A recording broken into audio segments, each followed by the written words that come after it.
This is the Whole Care Network.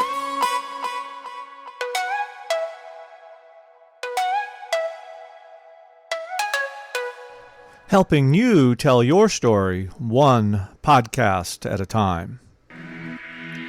Content presented in the following podcast is for information purposes only.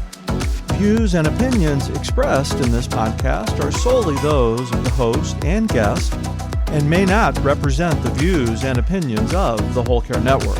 Always consult with your physician for any medical advice, and always consult with your attorney for any legal advice. And thank you for listening to the Whole Care Network.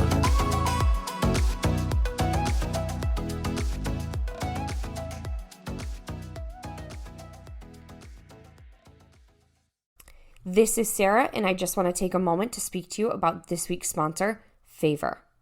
Favor, Inc. is a statewide family-led nonprofit 501c3 organization that is committed to empowering families as advocates and partners in improving educational and health outcomes for our children. Favor is the Connecticut state organization of the Federation of Families for Children's Mental Health.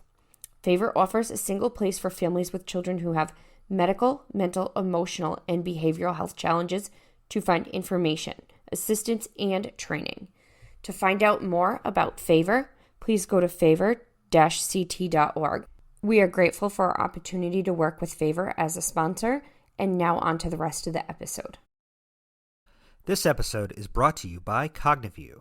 CogniView provides cognitive assessment tools to a broad range of healthcare providers for the early detection of cognitive impairment. Early detection allows patients to address modifiable risk factors sooner, potentially changing the course of cognitive decline.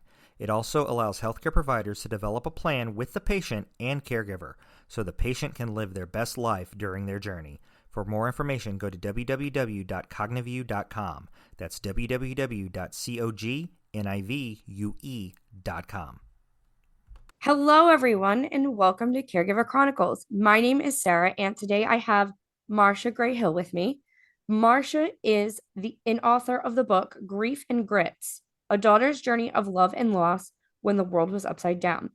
Marcia was also a caregiver for her mom with Alzheimer's. Hello, Marcia. Thank you so much for being here. Would you like to further introduce yourself? Oh, it's great to be here, Sarah. Yes, I'm Marcia Gray Hill, and I'm married.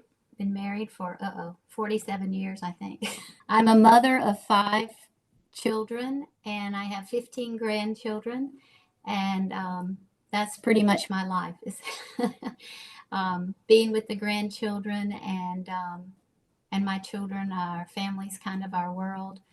That's what I do. Just be a grandmama. And that's awesome. I love that. I think grandmas are the greatest thing in the world. I was very close to mine, and 15 grandchildren. Oh my goodness. I remember when my mom told me she wanted me and my sister to each have 3 children, and I looked at her and I'm like, I have one word for you. And she said, "What's that?" I said, "Christmas." Exactly. And she changed her mind. Yeah, we have 27 stockings. I have 27 stockings to fill. So Christmas is quite the big deal. I can imagine. My goodness. Wow. I don't know. I mean, my family is like small compared to yours. I'm a family of 4. My sister has a family of 4, and we grew up in a family of 4, which is just kind of funny. So with my parents and us, there's only 10. And Right. It's still chaos with 10. Still chaos. Yes. So I don't know how you do it with all of them, but that's awesome. But we're here to talk more about your book and your experience caring for your mom with dementia. How did your caregiver journey of being a dementia caregiver start? Oh goodness. Well, I live in Florida, and my mother, we moved to Florida because I had a son that was following a tennis career. And so we moved from where we grew up, and so we were in Florida, and my parents were in North Carolina, and my dad died, and so I started bringing my mom back and forth to Florida because we wanted her with us. But then she started slowly, they started it was back and forth. And then we moved her down to Florida, gave her a little apartment. She still kind of went back and forth, but then I started seeing some signs of early dementia. So we're like, uh-oh. But she was still not really that bad yet. And so we just kept a close eye on her. She still had her little place and started slowly. It was probably over a period of 10 years, really. But, she started hiding things and just, things that worried me. And so then we moved her into an assisted living. And then I started seeing more signs. And, they would send different people every day to kind of check on her. And that's not really good for somebody that's showing signs of dementia.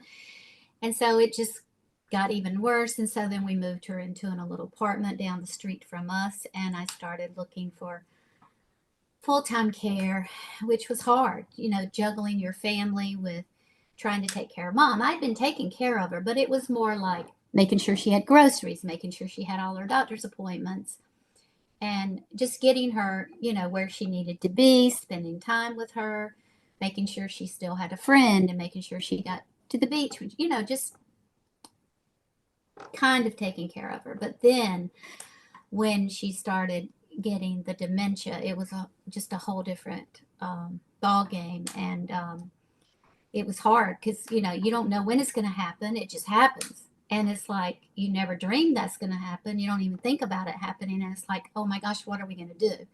And I just told you how many people are in my family, and I'm trying to juggle that. And I'm like, oh my gosh, who's going to take care of her? I'm kind of a control freak. So it's like always like I was picky about who would help with my children, even though I was a stay-at-home mom. But still, even if you had a babysitter, it's like, oh my gosh, who can you trust?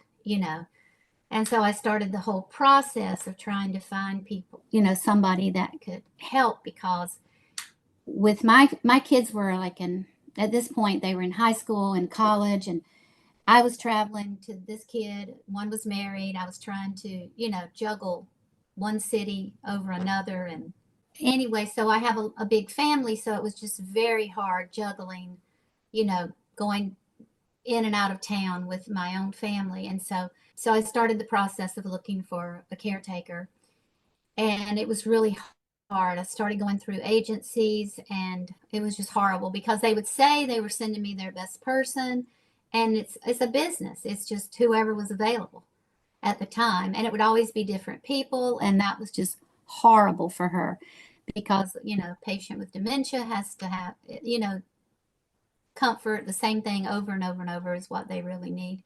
Consistency. And so I ended up, the best thing I did was I put cameras in her place because I just couldn't trust without knowing. It's like your baby, nowadays people put cameras in and she had become my child. And so, which was very difficult because the mom I grew up knowing was slowly changing in front of me. And so you kind of start grieving then, before grief even really, before they die, because it's like you're losing someone that you always knew. But anyway, so we started the process, and the agency thing didn't work for us. Thank goodness we knew someone that word of mouth, we found a lady, and then we ended up hiring 2 more full time. And, they were sisters, they were involved, and it was a good thing. And they knew about the cameras. So I think, it helped me be able to check on her remotely, but it also, I think, made them more accountable. I don't think it bothered them at all. Sometimes when I would question them about something, they'd say, just look at the camera. And I'm like, okay. Yeah. But anyway, I got lucky eventually, but it was a process trying to find somebody that I could really trust. And I ended up finding a lady that ended up being at my mom's deathbed that literally slept with her. And so she was a godsend. But anyway, it was a long journey, trying to get to that point. And if you've never had caretakers, that's new too, because you got to be on top of that. You got to be on top of mama's needs and their needs and make sure they like you, they like mama, you're happy. So it's a team. And it's very challenging. Yep. And then, Absolutely.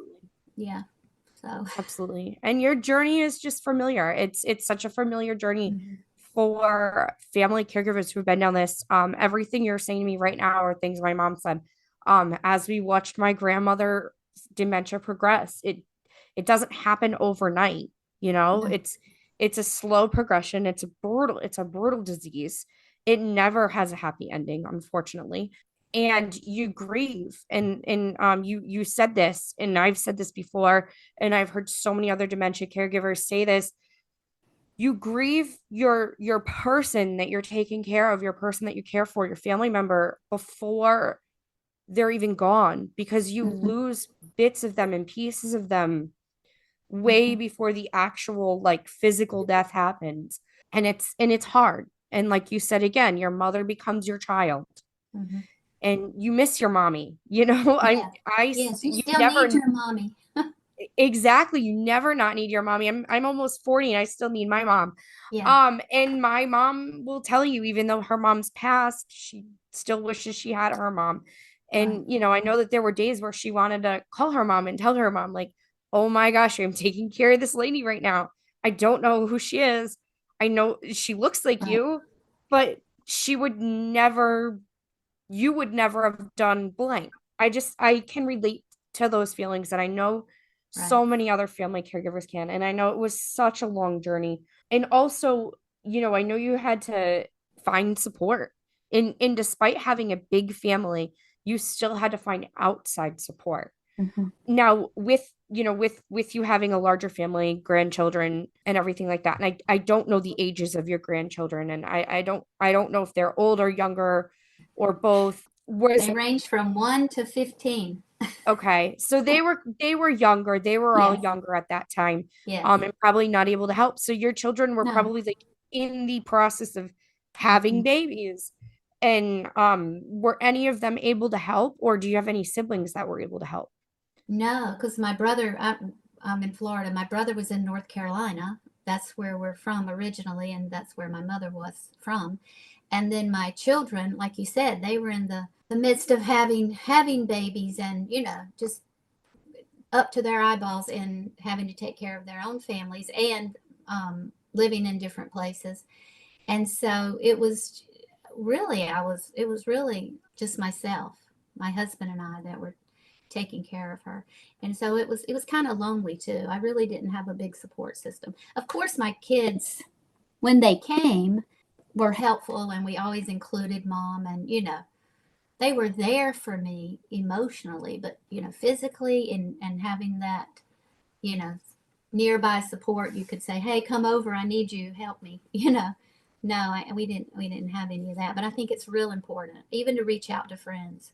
And it was really hard when mama was dying and there was nobody, because of COVID. But sorry, I'm probably jumping the gun Yeah, here. that's No. okay. But Um, anyway, go ahead. so we'll talk about that though. And that's okay to jump the gun. Stories sometimes, conversations. So your mom did pass of COVID in Mhm. in your home. I know you had moved her into a long-term care facility and moved her back home during COVID. What was that journey like for you? Yes. Well, she was in an assisted living, and then we moved her in a little apartment, literally half a mile from my house, quarter of a mile, something like that. And so, and we had the caretakers. So it was early COVID. So I think COVID started something like February, March, 2020. And so this was May, end of April, 1st of May. And we had taken our kids to Disney, the grandkids to Disney. And so we were there and people were talking about COVID and we're like, oh my gosh, what's COVID? So we get home and we're like, oh my gosh, the TV's blasting about COVID and all this. And that was back when there was if you had been around people, which we've been with our family and out in the public, 14 days, do not go near anyone. Please don't go near your loved ones. And so we were trying to do the right things. And so, there were so many rules back then. And so I would go down and see mama, but only through the screen door. And I would, sing to her every day, talk to her. thank God we had the caretakers, but she was getting weaker and weaker. And one of the caretakers had called in with a cold. And I'm like, oh my gosh, do not come back to work. And she didn't. So I knew Mama was getting weaker, but the other two caretakers were saying that they thought she had given up because with Alzheimer's, sometimes they don't want to eat. And so we were experiencing that a little bit anyway. And we were making sure we got enough insurers in her and this and that and the other. And she was eating a little bit. But I saw her getting weaker and weaker every day when I would go down. But I was still waiting out that 14 days. And so I went down. Finally, I told my daughter, she's a PA in Atlanta, physician's assistant. And so I was calling her back and forth, and she said, Mom, just go in. You've got to check on her. So the next day I was like, okay, I think it was day 13 or 14. I'm like, I've got to go in. She just looked horrible. And so I held her literally in my arms, and I heard her cough one time, and I'm like, oh my gosh. So in the back of my mind, the caretaker, had the cold. So I was like, oh my gosh, she cannot have COVID. So my daughter and I researched, got a chest x-ray done at home, and the doctor calls me on a Friday.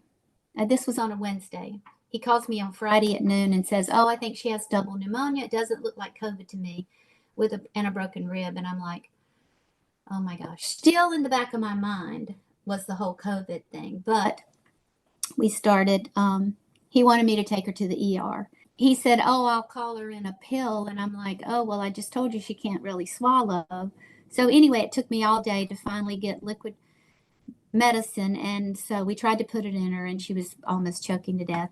He wanted me to take her to the ER because I was arguing with him that she needed fluids. And he's like, oh, just take her to the ER. Well, my daughter said, Mom, if you take her to the ER, you'll never see her again. Because that was early COVID when you just dropped off patients at the ER. And I had been in the hospital with my mama several times with the dementia, and I'm like, I cannot take her and leave her. She'll be frightened, scared to death, and I can't stand the thoughts of taking my baby, because she was my baby at this point, to the ER and leaving her. And so he and I fought for over an hour on the phone. He said, what do you want? I mean, he was screaming at me, and I was like, I want home health. Literally at the end of the day, I didn't know if he was you can't get home health without a doctor calling in for home health. So at the end of the day, I finally got a call from home health. They sent somebody, and he was a hero because he was a trained pediatric nurse. He was not supposed to be working that weekend, and he worked the entire weekend, pretty much stayed by my mom's side almost till she died. There were a lot of heroes, and there were some that were not heroes during that early COVID in our journey. I don't know about everybody has a story and a journey, but I'm just telling our story. So, yeah, the doctor was MIA a lot, and I had to depend on a lot of other people. I don't know if you want me to go into who they are, but my daughter was one. She ended up having to fly in when it was a no-no to get on a plane, leave 3 babies, one she was nursing, and come in to administer morphine to her own grandmother. My mama ended up testing for positive for COVID because I had a feeling, and anyway, hospice would not come. Early COVID, and so they dropped off morphine at the door, and my daughter flew in and had to administer the morphine to her own grandmother until she died, and she had to literally pronounce her dead because nobody would come do that either.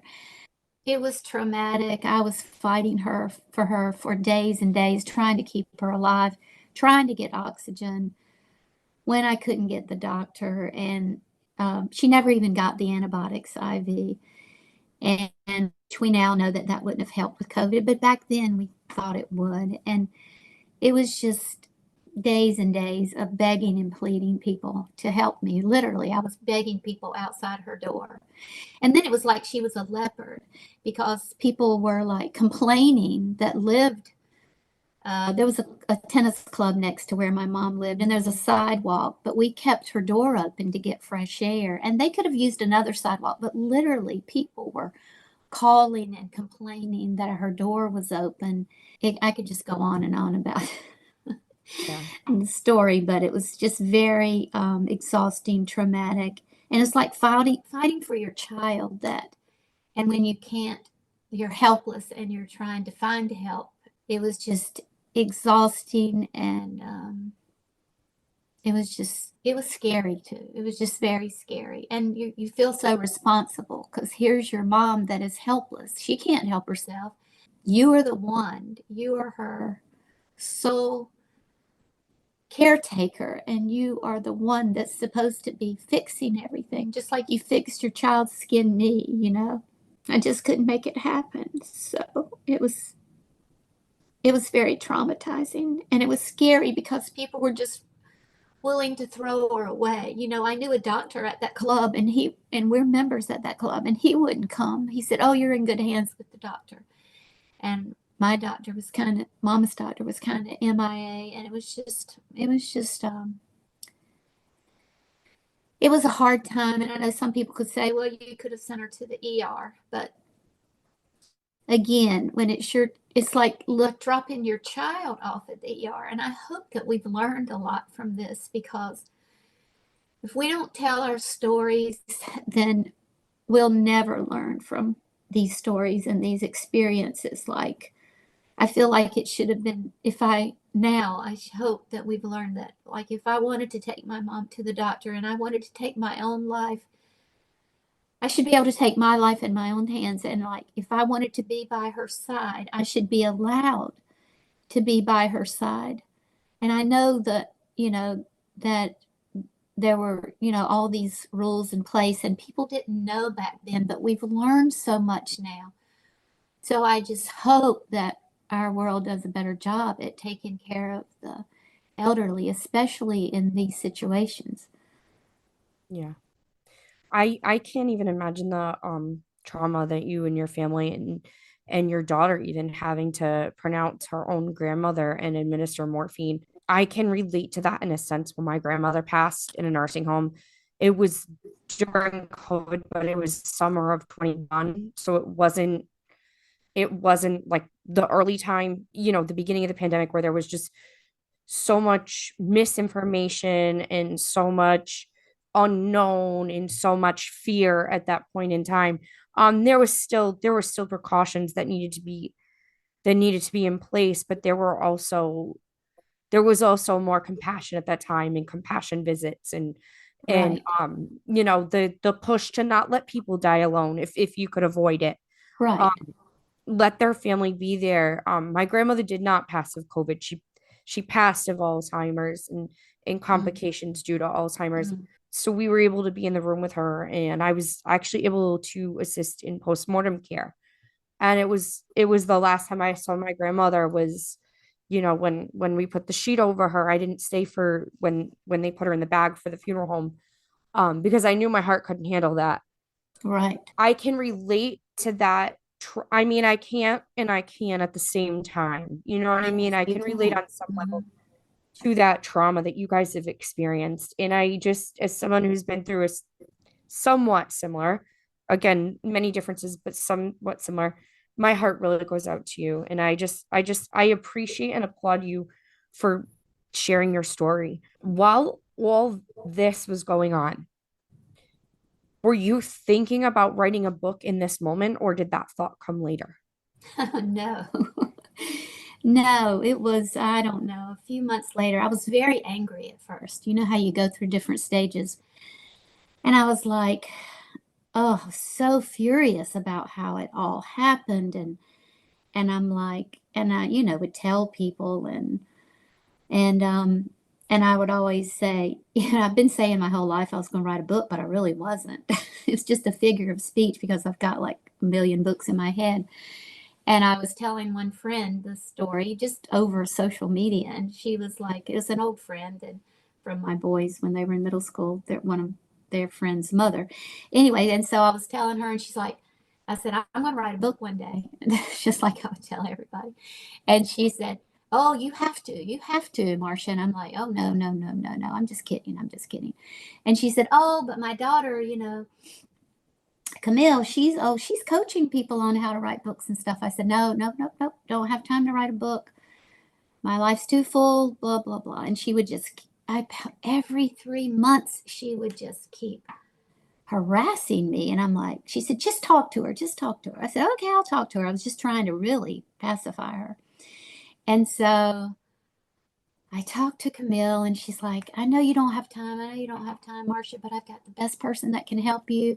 So she introduced me to someone named Hannah Cates, which was a godsend. And so I was like, okay, she harassed me. Camille kept harassing me. And I was like, okay, I'll do a Zoom. I'll talk to her. When I told my story to Hannah, she's like, oh, Marcia, you just have to get the story out into the world. There's so many people that have stories and they're struggling, and this would, help them and let them know that they're not walking on this, they're not alone. And that, a lot of them have walked down the same path you found yourself walking on. And so I'm like, she said, oh, I promise you I'll help you through this process. And so I caved. I gave in, and that's how it happened. I never really thought about it until then.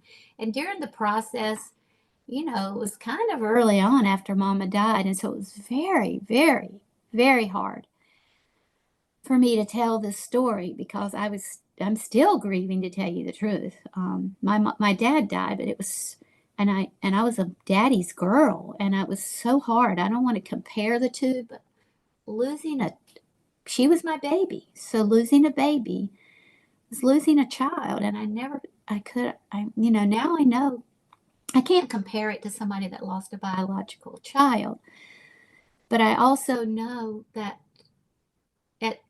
for like the last years of her life, the 3 last years of her life, she truly was my baby. And so I still am grieving. So, but early on, it was really hard. So to get the story, to write the story was somewhat therapeutic. And so it helped in some ways, and then it was very challenging too. But somehow I got through it. I just hope it helps others, because my mom was the most godliest woman that I've ever met. And if anybody that ever met her would say the same thing, all she did was help others her entire life. I never really saw her take care of herself, do anything for herself. That's pretty much what she was known for, is helping others. So I was like, I want the book to honor Mom, and I also want it to help others, just like she helped others. So I think she would be hopefully very proud of that, because she just was that kind of person. And so that's why I caved and wrote the book. Well, I'm glad you did, because now we're here talking and you have an incredible story that needs to be told. And the thing is so many people are afraid to tell their stories because their fear is, what are people going to think? Nobody's going to want to listen. All the Yes. self-doubt of it. But truthfully, I can think of 5 other people that I've spoken to who has lost a parent to Alzheimer's from having COVID, not so early on in such a traumatic way like you did, but in it was traumatic in every experience. So to Yes. share these stories is so important, you know? Um, Yes. I know it's I'm not alone. I know I'm not alone. I know there's a million people out there. I've had people email me, people I don't know, that have kind of gone on my website. And they're like, thank you so much. And then they tell me their story. And I feel so bad for them, because I understand. And, until you've been through something like that, this is hard. It's hard to understand. But I think there's like 1 in 5 people in this world right now that are having to care for someone, whether it's a friend or a loved one. They're kind of having to be a caretaker.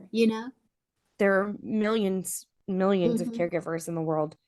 And it's just, like you said, the getting the messages from people who've been through the same thing. It's there's community in that, there's support in that. So while you felt alone in your caregiver journey and while you felt isolated, which so many caregivers do, so Yeah. having the community behind you, finding the community of people who've been through the same thing, Oh, um, yes. isn't that validating?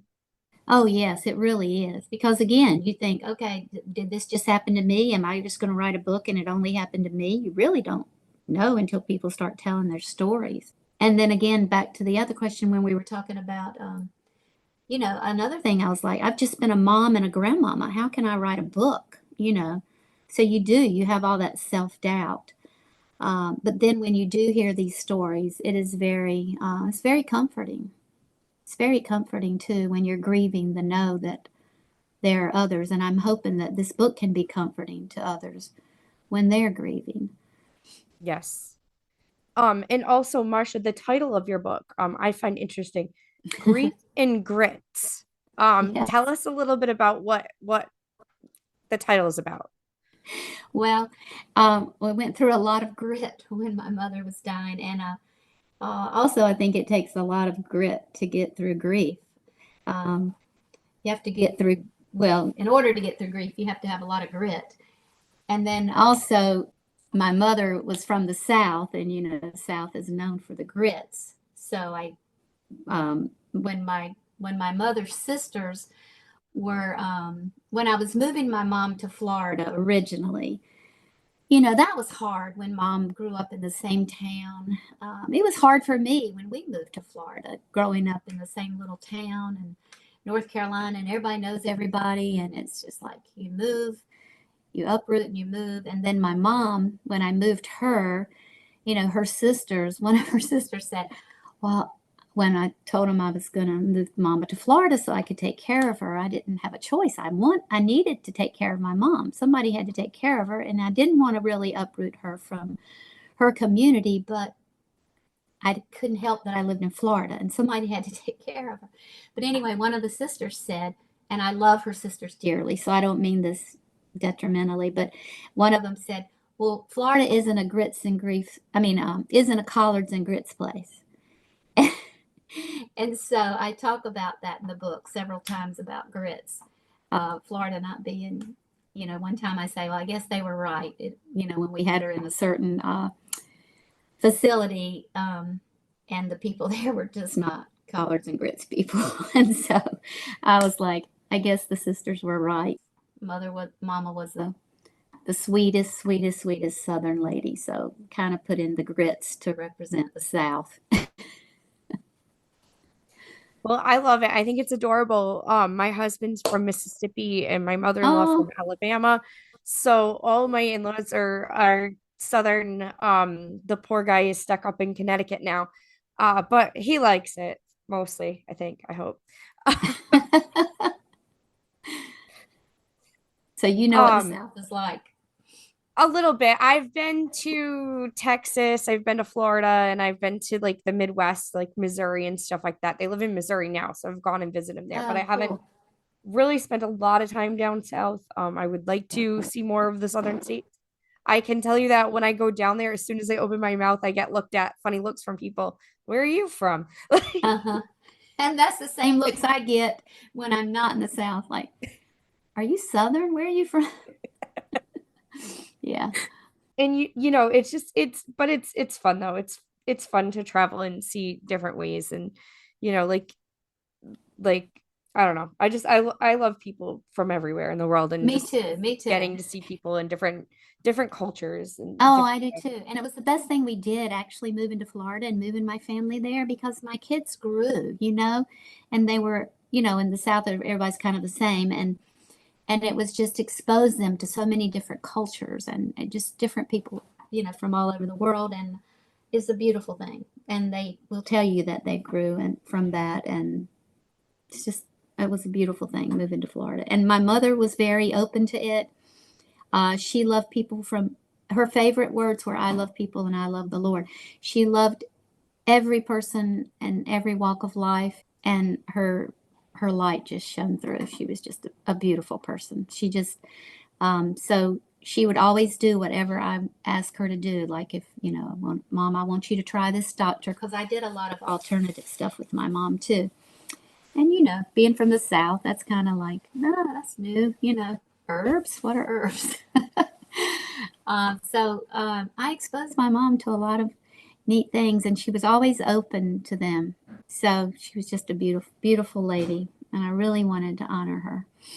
That's awesome. And, like mother, like daughter, because I can, you can hear your heart in your voice, Marsha, and, your love for your mom, your love for people, your love for your family. And it's beautiful. It really is. It's beautiful and refreshing to hear that. No, well, Um, thank you. I know that we're kind of getting close to time here. So I want to ask you my favorite question to ask my guests. What is your favorite form of self-care? Well, believe it or not, I used to think pickleball was for old people, but I am old. But I thought for real old people. And so my husband and I used to play tennis, and it was, here and there because like I said, our family is 27 people, and so it's hard to juggle everybody. And I've always been kind of like my mama and put myself last. But I'm trying hard now. The grandkids are a little older, and so I'm trying to, I've always walked or swam because I could do that at home, and quickly, even though I used to run, but I'm too old. We started playing pickleball. We're just obsessed with it. And so that's what we do. I do try to meditate a little bit just to calm myself down because I have anxiety with just a lot going on all the time. And so, and long baths, long hot baths. I love it. And you know what? I know a lot of people up here who play pickleball and any kind of like activity, exercise, anything like that involves movement is Yes. great self-care. Um, Yes, I have to especially be moving. I'm an anxious person. I don't like to sit still long. So the golf and the stuff like that, it's too slow. I have to be moving. well, I love it. I think that's awesome. And I know a lot of people up here who are in their 30s and 40s who are playing pickleball. Um, I know it's changed. I'm like, yay. But then when they look at us like, I don't know if I want to play with you. But then when they see we can play pretty good, they're like, oh, okay, we'll mix you in with us, even though you're old. I love it. I love it though. And I love the meditations and I love the long baths and anything you can do that doesn't cost you money or that you can just do in a minute to or in a short time, at home Yes, for self-care is always the best because it's the most accessible no matter what situation you're in. Um, exactly. I walk every day. If I can't get to the pickleball or I can't get to the anything else, it's walks. And sometimes I don't have time for the long walks, so I'll walk several times a day, even if it's yep. like a 15-minute walk. And then if I catch another 15 minutes, and then all those 15 minutes add up. You can even walk with the person you take care of a lot of times, even if they're in a wheelchair, you can, go down the neighborhood or, there's always something you can do for self-care that's There accessible. is always something you can do. This is Exactly. why I asked this question, right? Um, Hmm. it's so important. And Marcia, your book hasn't released yet. When is the release date? It releases February 13, Ah, 2024. February 13, so soon. nice. Okay, great. Valentine's Day. So it'll be out very soon. It might make a great Valentine's Day gift for anyone in a similar situation, anybody who Exactly. loves a good story, anybody who's going through grief. And where can my audience find you for more information? At marshagrayhill.com. All right. Thank you so much. And I will link that in the show notes. Marcia, thank you so much for being here and taking time to talk with me today. I really appreciate it. And your story is just amazing. So thank you. Oh, it was great being here. Thank you so much. With that, that will wrap up this week's episode of Caregiver Chronicles. I want to thank everybody who took the time to listen today. If you liked this episode, I ask that you share us with a friend. If you want to support our show, we have a link to buy me a coffee. If you like what you hear, you want to hear more from us and see what we're up to, you can go to our website, stellmacbrownmedia.com. But really, the best way to support us is to share this episode with a friend or two friends or anybody and everyone that you know. Thank you so much for listening, and we'll see you next week.